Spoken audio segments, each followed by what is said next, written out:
팩트 체크가 되기 때문에 주말에 가짜 뉴스를 막 쏟아내고 이를테면 이런 거지. 김복동 할머니 장학금을 자기 딸한테 줬다. 와, 이게 윤비영 의원이 바로 팩트 체크를 했기망정이지. 이런 걸 그대로 두면 있잖아. 고정화돼서 지금도 내 주위에 어떤 사람인가가 그런 이야기를 나한테 하더라니까. 우리 방송 같이 안 보시는 분이. 김복동 할머니가 준 장학금을 자기 딸한테 줬어? 아니거든요. 전혀 아니야. 그러니까 팩트 체크도 안 하고 그거를 딱 보도하는 이 조선일보 이 쓰레기성 어떻게?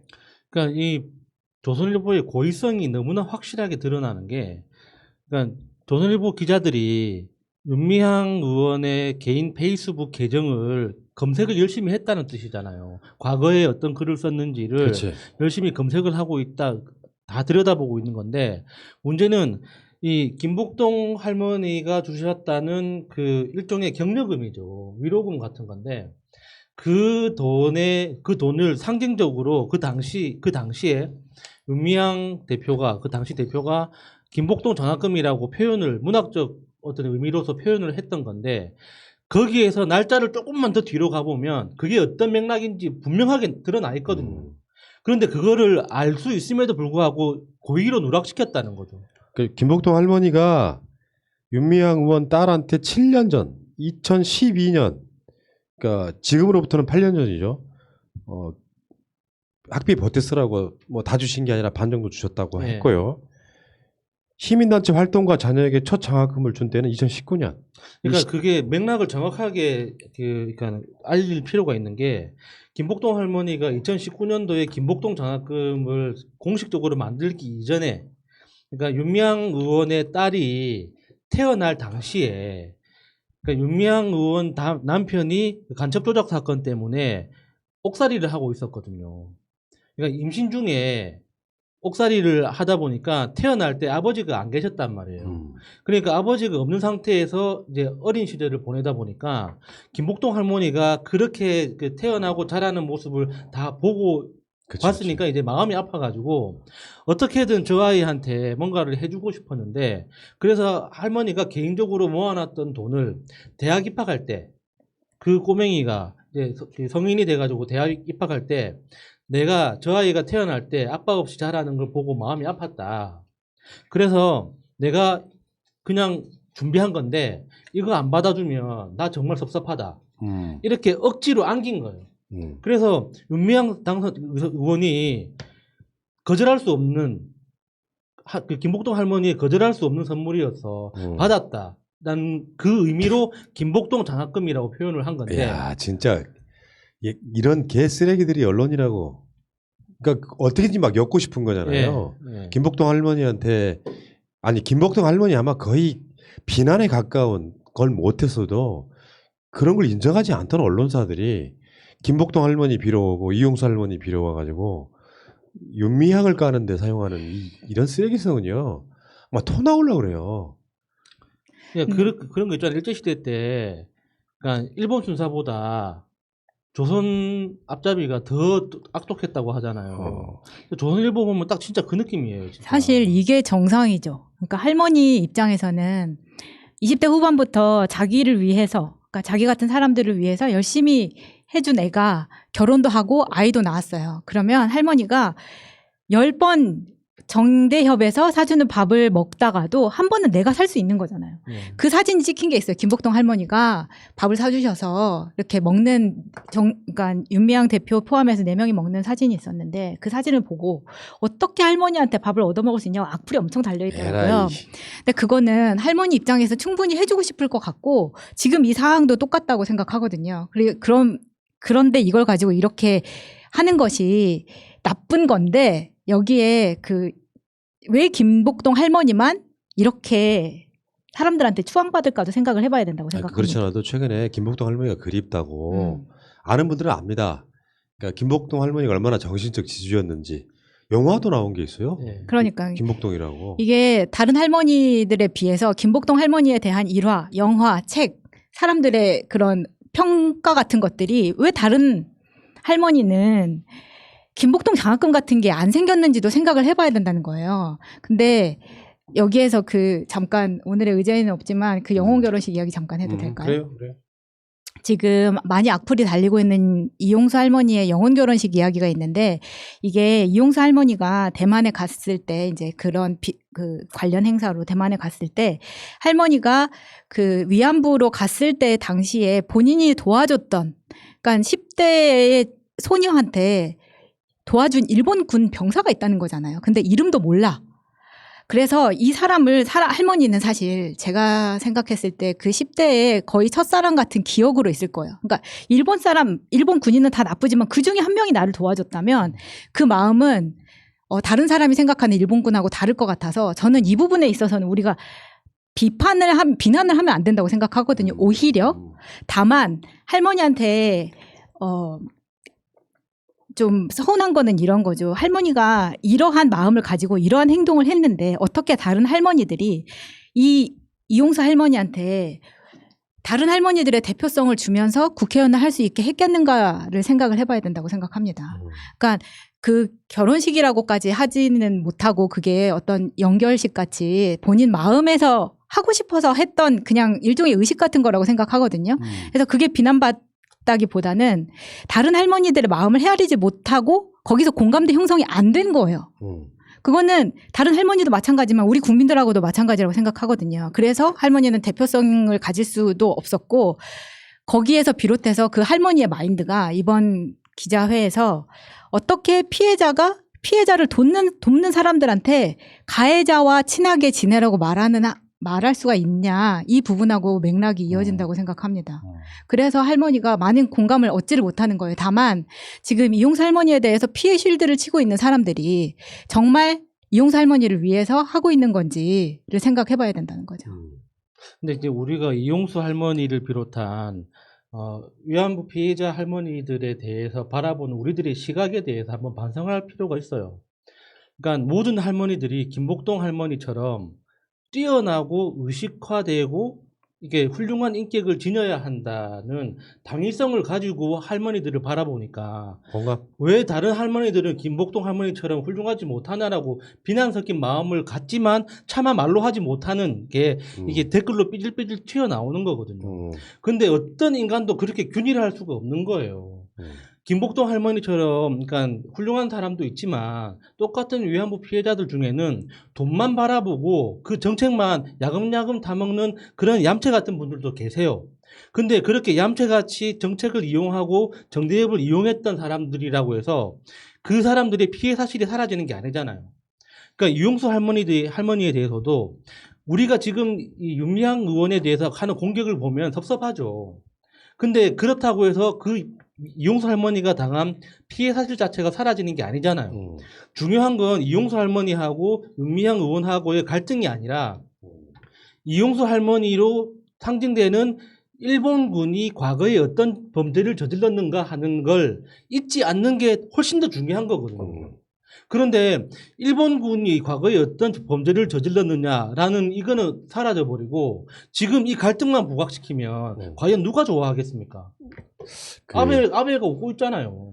그러니까 좀 전에 어떤 놈이 여기는 범죄자 옹호하는 놈들만 있다 이렇게 댓글을 달고 튀었는데 범죄자가 누군데요?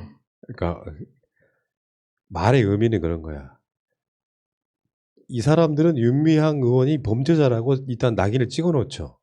실제로 이 인류 역사상 가장 큰 범죄자는 일본 아닙니까? 네. 일본은 비판 못하는 자들이 30년 동안 관련돼서 시민운동 해온 사람이 의혹이 제기됐다고 해서 범죄자라고 낙인 찍고 가는 거 대표적인 터착 왜구들의 모습이에요. 다른 게 없다고 이따가 그 이야기를 한번 담론 비슷하게 이야기를 한번 할 건데 진짜 그렇게 이야기하는 애들은 진짜 무식한 새끼라니까. 아니 세상에 어떤 범죄자가 자기 기록을 30년어치를 보관하고 있다가 공개합니까? 그러니까 그런 마인드 갖고 있는 사람들이 곽상도 이하 굉장히 많아요. 이따 계속 하나씩 까보시죠. 자, 그 다음에 조선일보의 또 가짜뉴스 두 번째 조슈아 웡. 나는 윙인 줄 알았더니 웡이 돼. 웡. 윙은 먹는 거 아닙니까? 그러니까요. 내가 지금 주말에 그렇잖아요. 윙 먹었습니다. 그러니까 이게 그 홍콩 민주화 관련해 가지고 조슈아 웡은 그 상징적인 인물 중에 하나인데 윤상현 의원한테 감사했다. 왜냐하면 윤상현 의원이 뭐 그런 이야기, 그러니까 홍콩 민주화에 대해서는 지금 대한민국 정부 입장에 좀 애매한 부분이 있어요. 예, 예.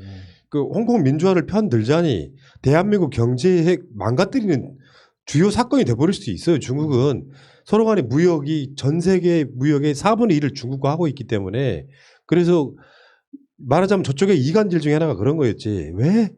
이준석이 대표적으로 그렇잖아요. 왜 홍콩 민주화에 대해서 문재인 정부는 말을 못해? 당신도 촛불정부잖아. 이게 이간질하고 있는데 그 조선일보가 조시화 웡이 윤상현 의원한테 윤상현 의원이 홍콩 민주화에 대해서 뭐 이렇게 저렇게 이야기하니까 감사했다고 가짜뉴스를 딱 이거 그냥 미친놈들 아닐까요? 아 이거 신문지로 쓰기도 좀 그래 네, 오죽했으면 조시화 웡이 직접 한글로 트위터에 그치. 그렇게 남겼을까 싶을 정도로 굉장히 이거는 창피한 일이었습니다. 그런데 이 조시화 웡이 1996년생이에요. 97학번이시죠? 아니요. 아무튼 뭐 굉장히 어린 친구인데 2014년 우산혁명의 주동자이기도 하고 2017년에는 노벨 평화상의 후보로 올라가기까지 했던 나이에 비해서 굉장한 능력, 그러니까 지금 보여주고 있는 예. 역량을 보여주고 있는 사람인데 사실 홍콩에서 계속 이렇게 말을 하는 게 본인도 그렇고 왜 우리 홍콩 편을 들어주지 않느냐 이런 이야기는 홍콩 입장에서 할 수 있어요. 그런데 우리 보고 계속해서 입장을 내놔라라고 할 때 우리가 굳이 입장을 내놔야 할 필요도 없는 거예요. 그냥 지켜봐도 되는 거거든요. 근데 그렇게 하니까 그걸 빌미로 윤상현이 계속 홍콩을 들쑤시는 거고 자유한국당 미래통합당에서 봐라 문재인 정부 아무 말도 못하잖아. 얘네 친중 정부 맞아. 지금 이 공격을 하고 싶은 거고요. 중국에 찍소리 못하고 이런 지금 공격을 하고 있는 건데 어떻게 미래통합당 소속 국회의원이 5.18에 대해서 막말하고 4.3에 대해서 인정하지 않는 사람들이 이런 걸 어떻게 하냐고요. 그러니까 말이야. 맞죠, 그냥. 그러니까 이간질이니까요, 이간질. 그러니까 문재인 정부 잘못되라고 계속 이간질하는 거야. 촛불 정부잖아. 홍콩에 대해서 말 좀 해. 그래서 중국으로부터 서로 사이 나빠져가지고 대한민국 망해. 요거란 말이야, 요거. 근데 이 중국의 어떤 그 보안법에 대해서 직접적으로 정부 차원에서 코멘트를 하라고 요구하는 것 자체가, 그러니까 이 배신 행위, 뭐라고 합니까? 국가 배신 하는 그런 행위라고 봐야 돼요. 이건 문재인 정부가 저는 정말 탁월하게 잘하고 있다고 생각하거든요. 갈등의 당사자가 아닌데 갈등의 당사자만 할 수 있는 논평을 내놓는 건 바보짓이에요. 그냥 두고 버틸 수 있는 데까지는 버티면서 두고 보고, 그리고 중간에 좀 그 둘 사이의 갈등 당사자들의 분위기가 좀 풀어졌다 싶을 때 그만합시다. 요 정도 이야기를 하는 게 외교적으로, 그러니까 국익의 차원에서 대한민국에 가장 유리한 포지션인데 왜 지금 먼저 이렇게 지금 불똥이 튈 때 나서라고 하냐고. 그러니까 이게 이제 일부 진보에서도 이걸 약간 비겁한 프레임으로 보던데 그건 말이 안 되는 것이요. 지금 냉전 시대가 아닙니다. 복합적으로 생각을 해야지. 아니 그러니까 야당은 있잖아요. 국정을 책임지고 있지 않기 때문에 홍콩 민주화 지지해도 돼. 깨놓고 이야기해서 그것이 대한민국 정부하고 중국 사이에 뭔가를 크게 좌지우지하진 않아요. 다만 정부를 운영하는 입장에서는 예를 들어서 그런 어떤 가벼움 하나가 왜 우리 그 사드 관련해 갖고 한 기업 망해서 나오는 거 보셨잖아요. 네. 진짜 중요한 건 중국 정부의 대처가 아닙니다. 중국인들의 마인드예요. 한국이 일방적으로 홍콩을 편드는 경우 나는 그 비슷한 케이스를 선거 때 봤잖아. 총선 때 봤잖아요. 어느 정당을 지지하고 안 하고가 한쪽으로 일방적으로 그렇게 줄을 서게 되면 있잖아요. 더 큰 걸 잃어버리는 수가 가끔씩 있습니다. 이런 데서 조선일보는 내가 봤을 때 뭐 어떤 극한의 혐오의 표현을 써도 이 사람들은 좀 분이 안 가실 정도로 얘들은 그냥 쓰레기예요. 더한 말 있으면 쓰고 싶어요. 근데 얘네들 자체는 간단히 말해서 민족 종론지라고요. 일제 때는 친일하다가 공산군이 서울로 들어온 6.25 때는 김일성 찬양하다가 정권이 바뀌고 나서 독재자들 찬양하다가 심지어 전두환 찬양하는 건 뭐 낯뜨거울 정도야. 그러면서 얘네들 진짜 기분 나쁜 건 이런 거야. 민주정부 때만 이 짓거리를 해. 왜? 보복 안 할 줄 알고. 그러니까 이런 뭐 조선 조중동류의 이런 신문들이나, 그러니까 진보 진영에서도 약간 옳은 소리를 해야 된다. 왜 민주적 가치에 대해서 왜 정부 차원에서 이렇게 주장하지 않느냐, 비판하지 않느냐라는 거 굉장히 위험한 발상이라고 보거든요. 민주주의 시스템이라는 게 굉장히 효율적이고 좋은 시스템인 거는 맞죠. 대한민국 안에서, 그리고 미국 안에서, 프랑스 안에서, 영국 안에서 작동하는 거지. 그게 똑같은 민주주의 시스템을 중국에 적용해야 된다. 이건 또 하나의 폭력인 거예요. 중국은 중국 나름대로의 역사와 맥락이 있는 것이고, 중국 국민들이 용인하고 있는 정치 시스템이란 말이에요. 근데 그걸 갖다가 민주사회에 살고 있기 때문에 저 사람들 불쌍하다. 저 사람들은 후진적이다. 이런 식으로 바라보는 것 자체가 폭력이란 말이에요. 그런 식으로, 그러니까 대한민국의 민주주의적 관점에서 중국이 중국 정치가 후진적이다. 이렇게 비판하기 시작하면 결국에는 내정 간섭이에요. 북한 인권에 대해서 섣불리 이야기하는 것도 내정 간섭이라는 논리 때문에 북한이 불쾌해하는 거잖아요. 그런 식으로 국제 정치는 작동하지 않는 거 아닙니까? 어차피 그러니까 한국 내에서는 어떤 발음, 정의, 이런 절차적 정의 이런 것들이 중요하겠지만 국제 사회에는 그게 아니거든요. 이익 중심으로 결국에는 계산 속에서 판단이 이루어지는 건데 옳지. 그런 거 다 지워버리고 우리한테 오르는 거니까 너한테도 오르는 거야. 그러니까 우리처럼 해라고 하는 것 자체가 말이 안 되는 거예요. 그러니까 조선일보는요 홍콩 민주화를 지지했을 신문도 아니잖아요. 아니면 맞아요. 일관성이라도 좀 있든가. 그러니까 지금 근데 보수 쪽 유튜브 방송 안 하니? 오늘따라 웬 쓰레기들이 이렇게 많이 들어오니 정말. 그 이런 거 있잖아요.